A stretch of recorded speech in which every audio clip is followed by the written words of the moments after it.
Have you ever asked yourself, why do the men I love hurt me the most? Why is it that the very person who promises to protect your heart ends up being the one who breaks it? And if you've ever laid awake at night replaying conversations, trying to figure out what you did wrong, this video is for you. But here's the truth that no one talks about enough. It's not always about what you did. Sometimes it's about what they never learned. This isn't just a bad boy story or a simple case of mismatched love languages. This is deep. This is generational trauma, emotional suppression, and unhealed wounds, all crashing into your open, vulnerable heart. And I need you to hear me when I say this. You loving someone deeply doesn't give them permission to destroy you slowly. In this video, we're going to unpack why men hurt the women who love them. Not just with words or neglect, but sometimes in the most confusing, silent, invisible ways. This video could change the way you see love forever. It's not about blaming, it's about understanding. It's about breaking a cycle. And most importantly, it's about you getting your power back. So stay with me, because by the end of this, you're going to see patterns you never noticed before. You're going to feel less alone, and you're going to stop mistaking pain for passion. Let's begin. Love should feel safe, right? But for so many women, being in love with a man can feel like an emotional roller coaster. One moment, he's affectionate, attentive, maybe even vulnerable, and the next, he's cold, distant, or suddenly irritated by the very things he used to love about you. It's confusing, and it hurts, but it's not random. What most people don't understand is that many men are not taught how to emotionally exist in love. They're taught how to chase, how to win, how to impress, but not how to sit in the quiet discomfort of emotional intimacy. So when a woman loves them deeply, unapologetically, it triggers something internal that they don't know how to process. Not because you did anything wrong, but because real closeness makes them feel exposed. And for a man who was raised to believe vulnerability equals weakness, love suddenly feels dangerous. That's why you might notice they pull away after intense moments. They get defensive when you just want connection. Or they push your buttons just to feel in control again. Some men unconsciously sabotage the love they crave because being truly seen terrifies them more than being alone. They'd rather be distant than emotionally naked. They'd rather disappoint you than disappoint the idea of who they think they're supposed to be. Strong, independent, unaffected. Here's the twist, they do love you. But their version of love comes with a survival instinct. And unless they've done deep emotional work, love will always activate their defense mechanisms. Ones that were built long before you ever walked into their life. You're not imagining the shift in their energy. You're not overreacting when you feel the emotional door close after an intimate moment. And no, it's not your job to fix him. Your job is to understand this. Love is not meant to feel like confusion wrapped in craving. The most painful thing is loving someone who only knows how to survive connection, not build with it. But once you see that clearly, you begin to choose differently. And that's where your healing begins. When we talk about why men hurt the women who love them, we have to go all the way back to where it started. Not in adulthood, not in the relationship, but in childhood. Because long before he ever met you, he was already learning what love meant. And for many men, that early definition of love was built on silence, pressure, or emotional neglect. Picture this. A little boy falls and scrapes his knee. He's crying, not just from the pain, but from the shock, the fear, the vulnerability of being hurt. But instead of comfort, he hears, "Man up," or "Stop crying like a girl." It seems harmless, right? But that's the moment the emotional shutdown begins. That's the moment he starts to believe that expressing pain is wrong, that feelings are weakness, that love isn't about connection, it's about performance and control. Now fast forward, that little boy grows up into a man who has no emotional vocabulary. He knows how to flirt, he knows how to pursue, he knows how to win you, but he doesn't know how to sit in discomfort. He doesn't know how to say, "I'm scared," or "I don't know how to love you the way you deserve." Instead, he pulls away, he shuts down, or worse, he lashes out in ways he can't even fully explain. Not because he doesn't care, but because he was never taught how to care with presence. He was taught to cope with distance. So many men carry emotional scars from fathers who were absent or mothers who were overwhelmed, from homes where affection was earned, not given, from environments where the only acceptable emotion was anger. And that trauma doesn't just disappear when he gets into a relationship. It follows him into adulthood like a silent shadow, shaping how he responds to love, to intimacy, to you. And here's the heartbreaking part. When you love a man who's emotionally repressed, your affection can feel threatening to him. Your openness can feel invasive. Your emotional needs can feel like demands, even when they're not. So he pulls back, not to hurt you, but to protect the only emotional structure he knows, walls. You might try to love him harder, hoping it'll soften him, but love doesn't undo trauma. Healing does. And healing doesn't happen in silence or through someone else's sacrifice. It happens when he becomes aware of his own story. Until then, your love will keep hitting a wall. It was never meant to break. This is why relationships are not just about chemistry. They're about capacity. Does he have the emotional capacity to hold you, see you, respond to you, or is he still at war with his past? The truth is, you can't love the trauma out of someone, but you can love yourself enough to recognize when someone's emotional survival tactics are wounding your soul. And that realization alone is powerful. It's the beginning of your freedom. It's one of the most painful truths to confront.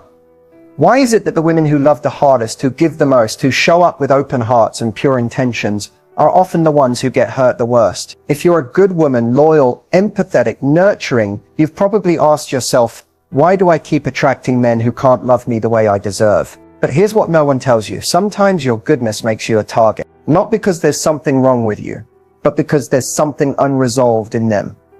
A man who hasn't done the emotional work, who hasn't faced his pain or acknowledged his fears, will often feel drawn to a good woman like a magnet. Your light, your softness, your consistency, those things are comforting to him. But they also expose what he lacks. When you show up fully, with kindness and emotional depth, you mirror back all the places where he's still wounded, emotionally blocked, or immature.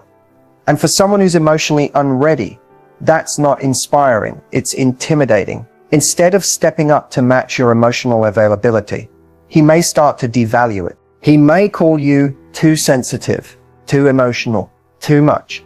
Not because you are, but because that's easier than admitting he feels inadequate next to your depth. He might start testing your love, withdrawing affection, or acting out in subtle ways just to see how much you'll tolerate. And if you keep loving him through it, if you keep justifying his behavior, he learns something dangerous, that you're willing to accept less than you deserve in the name of love. That's when the dynamic shifts from partnership to emotional imbalance.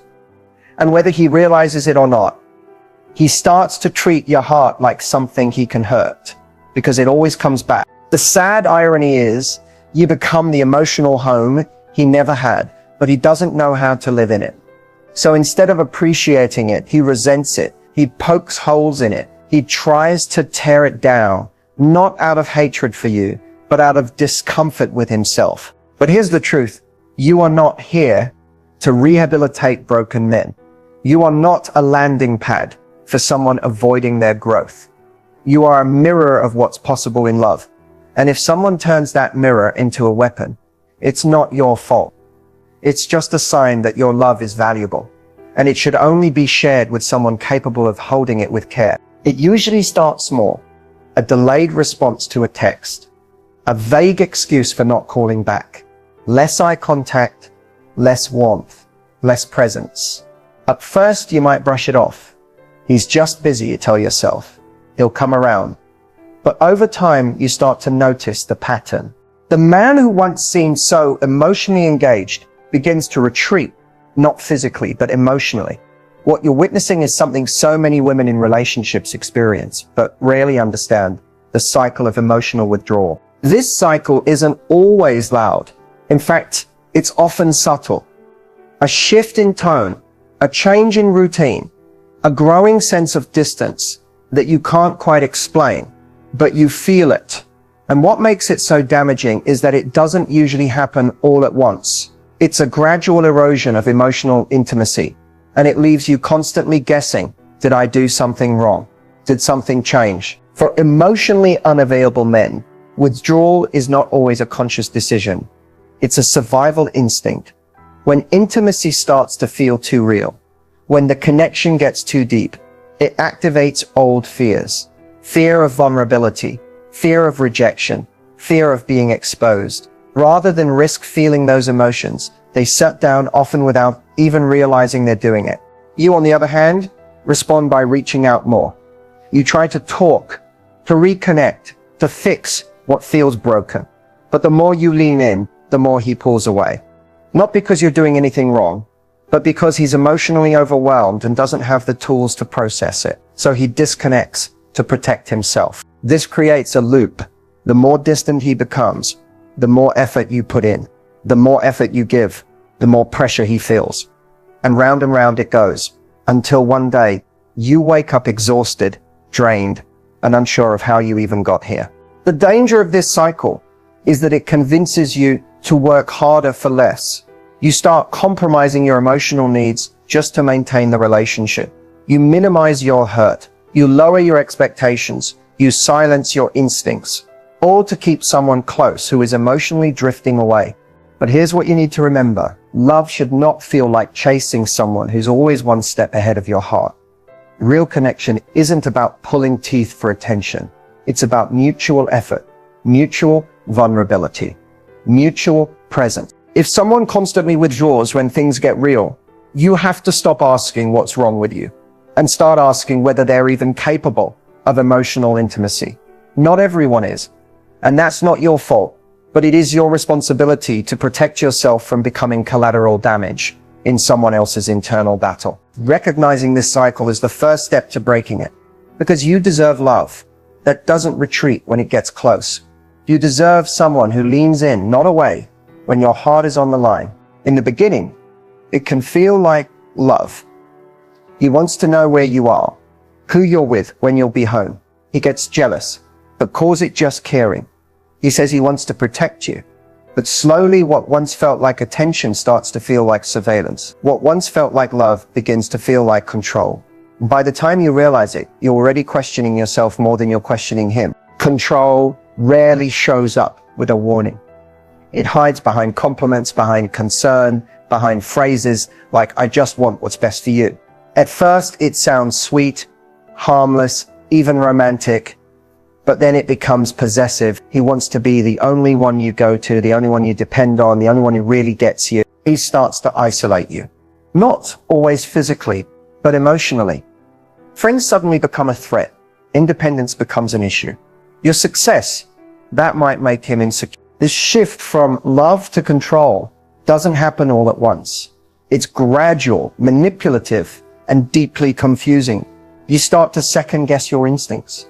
Maybe you are overreacting. Maybe you are being too sensitive. That's exactly how emotional control works. It makes you doubt yourself until you rely on him to define what's real. You might find yourself apologizing for things you never did, changing how you dress, checking in more than you're comfortable with, silencing your opinions to avoid starting a fight. And the worst part, you keep telling yourself it's just because he loves you. But love doesn't restrict. It doesn't demand silence. It doesn't ask you to shrink. What's really happening here is fear. A man who hasn't dealt with his own insecurity and abandonment issues may use control to feel safe. He fears losing you. So instead of building trust, he builds a cage. Not out of hate, but out of his own unresolved wounds. And you, being a good woman, try to empathize with his pain. You try to understand it, to love him through it. But in doing so, you start to disappear. The truth is, control disguised as love is not love. It's emotional domination. And no matter how much compassion you have for his backstory, his childhood, or his pain, none of that justifies making you feel small in a relationship where you're supposed to grow. Real love creates space. It doesn't trap you, monitor you, or punish your independence. It celebrates your wholeness. It doesn't try to own it. So if you've been feeling more watched than seen, more managed than supported, it's time to ask yourself, is this love or is it control? And if the answer is control, The most loving thing you can do is choose yourself. Because no matter how much you love someone, you should never have to lose your freedom to keep their affection. Emotional manipulation doesn't always look like shouting, slamming doors, or harsh words. In fact, the most dangerous kind is quiet, subtle enough to make you question if it's even happening. But once you start noticing the patterns, the red flags become impossible to ignore. It often begins with guilt. You express a need or a boundary and suddenly you're the one in the wrong. He flips the script. Maybe he says, I guess I just can't do anything right, or you're never happy with me. Now, instead of feeling heard, you feel guilty for wanting something basic. That's not communication. That's manipulation. Then comes the gaslighting. You start to feel like you can't trust your own memory or feelings. You tell him something hurt you and he says that never happened, or you're too sensitive, or worse, you're imagining things. He makes you feel like you're overreacting to what's actually real pain. It's not a disagreement, it's emotional distortion designed to protect his ego at the cost of your sanity. Another red flag is love bombing, followed by withdrawal. One day, he's overwhelming you with affection, making promises, telling you everything you've ever wanted to hear. The next day, he's cold, distant, or punishing you with silence. This creates an addictive loop. You're constantly trying to get back to that high, that moment when he made you feel like you were everything. And that's exactly the point. Emotional manipulators give just enough to keep you hooked, but never enough to make you feel secure. You'll also notice a lack of accountability. He always has an excuse. He had a rough day. He didn't mean it that way. You misunderstood. Somehow, he's never the one responsible, even when his actions clearly caused harm. Over time, you start to internalize his behavior as your fault. And that's the most dangerous part. Manipulation makes you the problem in your own mind. And then there's the fake vulnerability. Sometimes manipulators will open up just enough, share a sad story, cry at the right moment, talk about their dark past, not to build intimacy, but to disarm you, to get you to drop your guard, to make you stay when your gut says leave. Vulnerability should feel mutual and healing, not strategic. If any of this feels familiar, you are not crazy. You are not difficult. You are not too emotional. You are waking up. Emotional manipulation is not always obvious, but it's always harmful. And recognizing the signs is the first step in breaking free. Because love is not supposed to make you feel confused, small, or unsure of yourself. Love should make you feel safe. Breaking the cycle of pain and confusion in relationships isn't easy, but it's possible. It starts with a simple but powerful truth. Healing begins with you. No one else can do it for you. And no one else is responsible for your emotional freedom. When you realize that, everything changes. The first step is awareness. You have to recognize the patterns. Those moments when love felt more like pain, when you were left feeling unseen, unheard, or less than. Awareness isn't about blaming yourself or your partner. It's about understanding the dynamics at play and how they impact you. Once you see it clearly, you stop unconsciously replaying the same story over and over. Next comes acceptance. This means being gentle with yourself for any role you played in the cycle, without judgment or shame. It's about acknowledging that you did the best you could with what you knew at the time. It's about forgiving yourself for staying in situations that hurt you, and for hoping love would be different. Acceptance creates space for growth because it frees you from the burden of guilt and self-blame. Healing also requires setting boundaries. This can be scary, especially if you're used to putting others' needs ahead of your own. But boundaries are essential. They protect your energy, your peace, and your heart. Boundaries teach others how to treat you. They show that your love isn't unconditional when it comes to disrespect or neglect. Saying no, walking away, or demanding respect isn't selfish, it's self-love. Another crucial step is rebuilding your relationship with yourself. Many women who love deeply lose touch with their own desires, feelings, and worth. Take time to reconnect with what brings you joy, peace, and confidence. This might mean pursuing passions you abandoned, spending time alone, journaling your thoughts, or seeking therapy. The more you nurture yourself, the stronger your foundation becomes for future relationships. Healing also involves learning to recognize healthy love. This means noticing when someone truly listens, respects your boundaries, and shows up consistently, not just with words, but actions. Healthy love doesn't push you to shrink or change who you are. It invites you to grow alongside someone who values you fully. Remember, healing is not linear. Some days will feel like progress, others might feel like setbacks. That's normal. Be patient with yourself and honor your emotional journey. Celebrate the small victories, the moments when you choose peace over chaos, self-respect over compromise, and growth over fear. Lastly, surround yourself with support. Healing doesn't mean going it alone.